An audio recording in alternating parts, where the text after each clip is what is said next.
Assalamu alaikum. In this video, we will build this AC circuit and we will measure some values like VR, VL, VC, and the current I that's passing through the capacitor. Throughout the video, we'll be using the function generator as our AC power supply, and we will be using the oscilloscope, which is a measuring tool to measure these voltages. So as we said, we will build this circuit. This circuit contains a voltage source, an AC voltage source that is 5 volts, a big value that has a big value of 5 volts, a frequency of 10 kilohertz, and as it is our reference voltage, so it has a 0 phase shift. This circuit has been solved analytically, and the answers that were obtained is VR equals to VL because they are in parallel, and this is the value, and VC is 9.2. You can notice that although it's irrelevant to our to the goal of this video, the output voltages in VL and VL, VR and VC, all of them are larger than the source itself, which is a phenomenon in the electrical engineering which you don't have to worry about. However, we will build this circuit and we will take the measurements as is. So this is the inductor that has a value of 10 millihenry. This is our resistance of 1 kilo ohm, and last thing, this is the capacitor. We will arrange them as they are shown in the circuit. Here's the capacitor, here is the resistance, and here is the inductor. Now we will just connect the circuit with wires. So this is the circuit now that's connected. The inductor, as shown here, the inductor from the lower terminal is connected to the lower terminal of the resistance. The upper terminal is connected to the upper resistance of the terminal. The resistor is connected to the capacitor, and the capacitor should be connected to this terminal from the from the AC source or the function generator, and the negative terminal of the function generator should be connected here, which is immediately to the lower terminal of the resistor. These terminals are connected to the function generator, which is our AC power supply. Now we connected the power supply. Let's change the settings of the supply. Our goal is to have a 5 voltage a big value of 5 voltage and of 5 volts and a frequency of 10 kilohertz. So let's choose the sign. Then we choose a frequency of 10 kilohertz. Then we go to the amplitude. This is the peak to peak value, which is double the peak value. So our peak value is 5 volts. We want a 10 volt. It's already there, but let's just emphasize it. 10 volts peak to peak. And now our voltage supply is ready. We just click the output to bring this voltage into the circuit. So now this is the oscilloscope, which is the tool that we will be using to measure voltages in the circuit. You can see in this oscilloscope we have two channels, channel 1 and channel 2. And the channel 1, which is the yellow channel, you can see that it's already connected to the function generator via this wire. And this is channel 1. Channel 2, we will have its own terminals, and we can use it to measure whatever values we want through the circuit. So these are the terminals of the oscilloscope. Before we start measuring the values, let's emphasize on one thing. Let's call this one the negative terminal and this one the positive terminal. This is sometimes also called the ground. We always want the value that we measure to be connected to the ground of the circuit itself. The ground of the circuit is the ground of, for us, the ground of the function generator. So we always want this terminal, the black one, to be connected to this terminal. From here or from here, doesn't matter. So if we want to measure the resistor, the voltage across the resistor or the voltage across the inductor, we can immediately measure it like this. Why? Because this black terminal is connected to this black terminal. However, if I want to measure the capacitor, I cannot do that. Whatever connection I make, whether this one or the other way around, the black wire here is not connected to the black wire here. So what we have to do is to bring this capacitor down there, because this capacitor is in series with this whole thing here. So I can just disconnect this from here and bring the capacitor here. It will not change anything from in the combinations between the capacitor, the inductor, and the resistor. Now we will start measuring the values of interest. We will measure VL, VR, VC, and I. However, let's remember that the oscilloscope is only used to measure the voltages, which means we will measure VL, VR, and VC using the oscilloscope. However, to find the value of I, the current, we will be calculating it from the values of the voltages that we get using Ohm's law, as you will see later. So to measure VL or VR, since they are in parallel, they have the exact same voltage. So we will only measure one of them. Let's say VL, for example. So to measure the voltage across the inductor, we'll connect the terminals of the oscilloscope across the inductor, and now we will get these values. Sometimes it gets messy here, so we will use the magic button, the auto set. It will fix everything for us. Now, I always want to measure two things: the amplitude of the signal of interest and the phase shift. So let's start by the amplitude. Now we have these two signals on the oscilloscope. The yellow signal is coming from the function generator, which is the source signal. The blue signal is coming from the circuit, which is the value that we are trying to measure.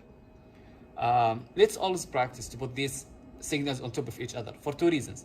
The first one is, when you put them on top of each other, you can see who is bigger and who is smaller. You can see the respective voltages. And the second reason is to know which is leading and which one is lagging. However, before doing that, let's also make sure that we have, for both of them, we have the same voltage per division, which 5 volts here and 5 volts here, which is fine. And let's also make sure that all of them have a DC coupling. So let's click on channel 1. We have a DC coupling here. And let's click on channel 2. That's AC coupling. Let's change it by clicking here. That's DC coupling. So we are now ready. Let's bring the yellow one down and bring the blue one up from this knob, the position knob. If I bring it down to the 0 line, and I will bring this one up also to the same line. Now the setup is ready for us. Now everything is ready to start measuring. Notice that, remember that the blue curve is the signal of interest that we want to measure, which is VL in our case. The yellow signal is the one that's coming from the source. And notice that, as we mentioned earlier, the output, which is the blue signal, is slightly higher than the input, which is weird a little bit, but it should not be of any concern to you. We just want to connect things, we just want to measure things. When you do the circuit analytically, when you solve the circuit analytically, you will find this same result. So don't worry about that. So now we want to measure two things. The first one is the amplitude, the second one is the phase shift.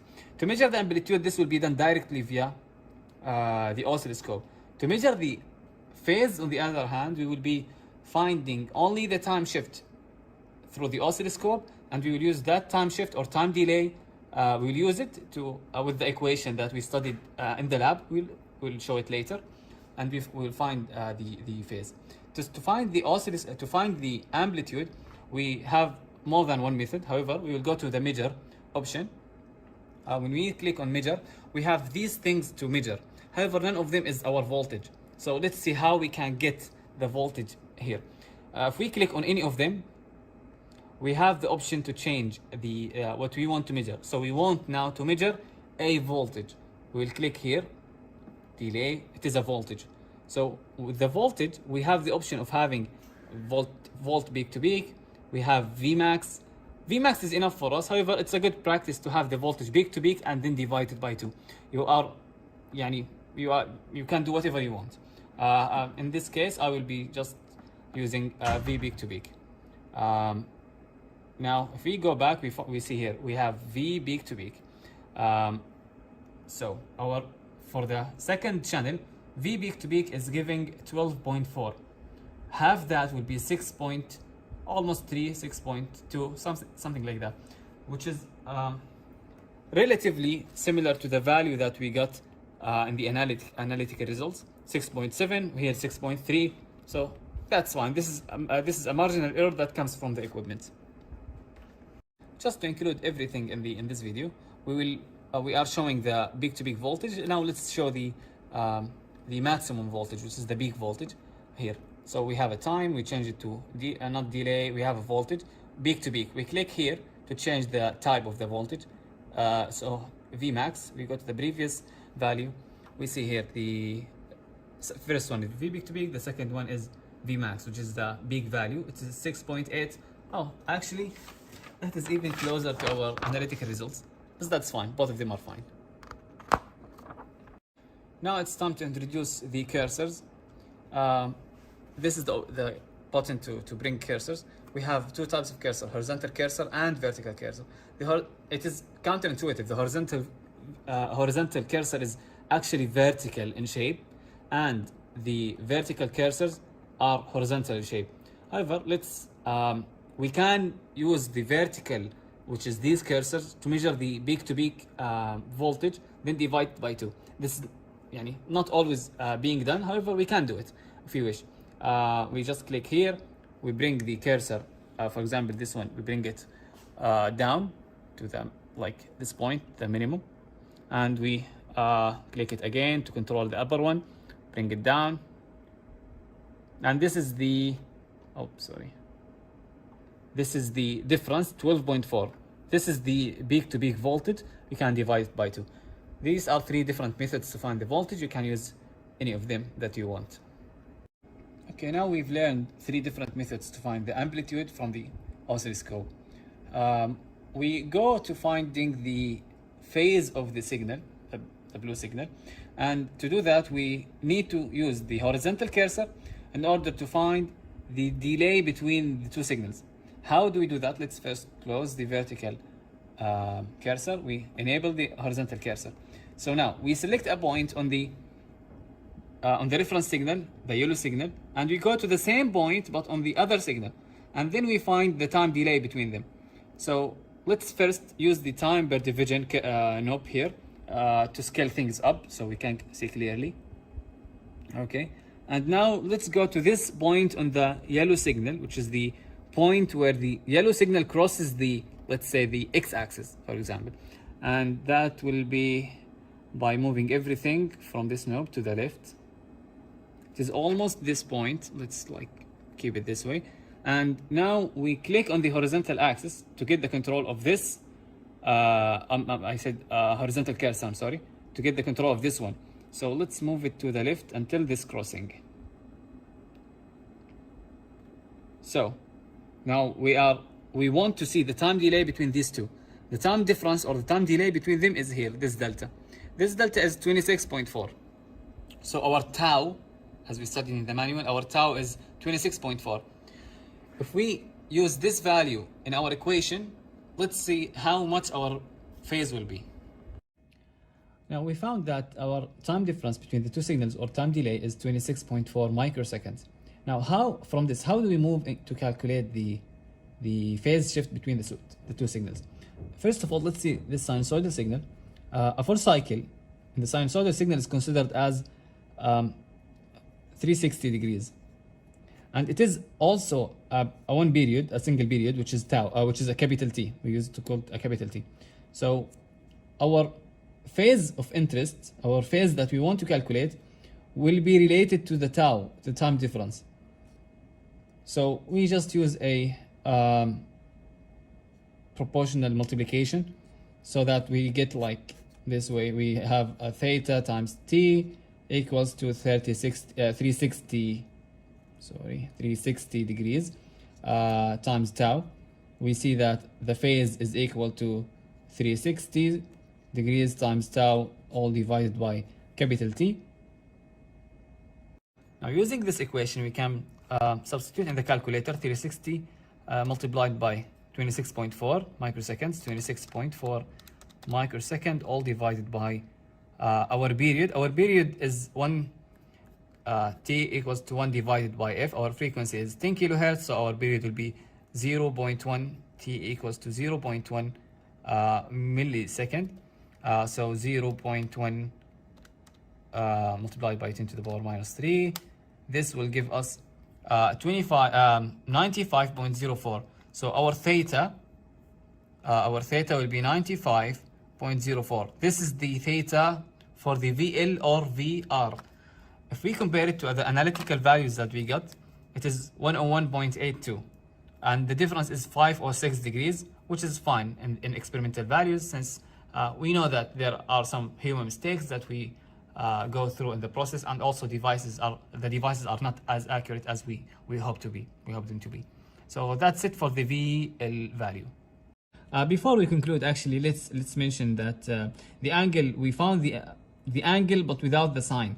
So here the VL, which is equal to also VR, is equal to 6.8, and the angle is 95.04 degrees. Let's not forget the degrees here. However, is it a positive or a negative angle? In order to find this sign, we go to the oscilloscope and to see the curves. Again, for reminding, the yellow curve is for the source, and the blue curve is for the signal that we are measuring. So is the blue curve leading or lagging the source? In this case, leading means it starts before. In this case, starts everything before. This one, the rising of the blue one is coming before the rising of the yellow one. The top of the maximum or the peak of the blue one is coming before the peak of the yellow one, which means that it is leading, it is coming first. So this is leading, and hence it will be a positive angle. So let's go again here, and you can just keep it this way, or you can just put a plus sign, whatever. If it is lagging, however, we put a negative sign instead. So let's repeat the process, but to measure the VC, the voltage across the capacitor. As mentioned before, to do this, we need to bring the capacitor down. So let's just disconnect it from here and bring it here. To do that, we will connect this one here, and we will connect the source immediately here. Then we will bring the terminals of the oscilloscope, and we will use them to measure the voltage across the capacitor. However, let's notice that the negative terminal of the capacitor needs to be connected to the negative terminal of the function generator, which is the case now. So let's repeat the process. We go to the oscilloscope, we click on our magic button, auto set. Everything will be repeated again. We will bring this one down for the same reasons as we mentioned before. We bring this one up, and now we go to the measure option. Then we will start reading. We already fixed VBB or peak to peak and Vmax, so we can immediately use them. So V peak to peak is 17.6 and Vmax is 9.2. We can just use 9.2 as is. We can use 17.4 and divide it by 2. You can use whatever you want. Each one has its own discrepancies, so you can use either. I will use the 9.2. So our amplitude for the VC is 9.2, 9.4. You can use any, and these changes are due to the inconsistency in the devices. And yeah, so now we found the amplitude. Let's go to find the phase, i.e. to find the time difference, and that will be through the cursors. So we click on the cursor, we go again to the horizontal, which is already enabled. We can also change the time per division so that we scale things up this way, and we will use the cursor, this one. We can use it for either. We can use this cursor on the X crossing, and we will use the other one from here. Click to find the crossing of this one. Yep. And now we will find the time difference between these two crossings, which is the delta here, 15.6 microsecond. So now we found tau 2, which is the time difference, which is 15.6 microseconds from the oscilloscope. If we use the same formula as we used to find theta 1, or the previous theta, we have here theta 2. Using the same formula, we will find it as theta 2 equals to 56.16 degrees. This is the theta for VC. However, is it a positive theta or a negative theta? In order to do that, or to find that, we need to go to the oscilloscope. From the oscilloscope, we have these two signals. Again, this yellow signal is our reference. So compared to the yellow signal, is the blue signal leading or lagging? In other words, is the peak of the yellow signal coming before or after the peak of the blue signals, of the blue signal? Actually, it is the blue signal who is coming after. So the blue signal is lagging the reference, which means it is lagging, which means the sign here is negative. So we go here and we use the sign a negative, and then VC equals to 9, I believe 9.2 with an angle of minus 56.16 degrees. Here is volt and here is a volt. Now, if we want to calculate the current through the capacitor, we need to notice one thing. The current through the capacitor using Ohm's law is a voltage, the voltage across the capacitor, divided by the impedance of the capacitance. So, if we come here, I equals to the voltage of the capacitor across the capacitor divided by the impedance of the capacitor, which is, say, 1 over j omega c, which is equal to, if we just substitute the values, we will, let's do that separately. So VC is 9.2 with an angle of minus 56.16 degrees. And let's find these values. Using here, we will find 1 over j times omega. Always don't forget the 2 by. 2 by multiplied by f, the frequency, 10 to the power 8. So VC divided by the impedance of the capacitance, or the impedance of the capacitance, and here VC divided by 1 over j omega c. Let's find that in the calculator. 1 over j, or I, multiplied by omega, which is 2 by, multiplied by f, which is always don't forget the 2 by, please, multiplied by the frequency, 10 multiplied by 10 to the power 3. That's multiplied by the capacitance, which is 0.022 multiplied by 10 to the power minus 6, which is equal to this value.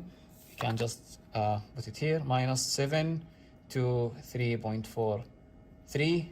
Here is a j, and which is equal to, let's say, 9.2 multiplied by, with an angle of 9.2 with an angle of minus 56.16, all divided by our previous answer, which is equal to, let's compare, like change it to the r theta, and this is the current, which is like 12.7 with an angle of 33 degrees milliamps. So we have experimentally found VR, VL, VC, and I, the current. We can measure the current theoretically, and we will find like the same angle, the same procedure, which is VC divided by the impedance of the capacitance, and we will find a value that is related to this value, or near to this value. And this is how we use the oscilloscope and a function generator in an AC circuit to find the values that we are required to find.